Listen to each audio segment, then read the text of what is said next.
Новогодишни честитки веќе подзаборавена практика кај граѓаните на Штип. И додека од една страна без нив порано не можела да се замисли новата година, сепак од друга страна денес тоа е само сеќавање.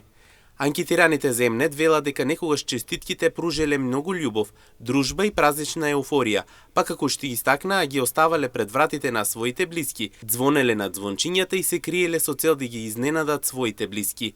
Сепак целата ова приказна Штипјани децидни дека многу недостасува. Многу убаво. Поштарите ги разнесува кога донесат, кога ги нема. Куп со купиште се собираа. Некои со Дедо Мраз, некои со елки, дрва, украсени и така. Убави честитки беа. Беше ли на начин поштување и еуфорија? Да. Беше многу стварно интересно на плоштату преку пошта. Преку пошта, да. Сега комшиските деца тука па на врата ќе ги оставиме, па бегаме.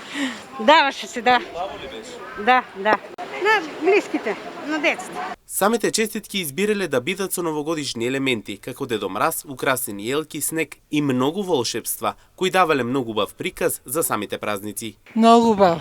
Па честита си нова година на деца, на стари, на сите. Па се, за зимно.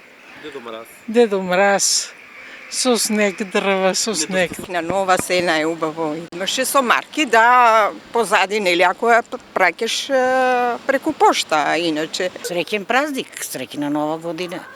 Се наубаво во идната година.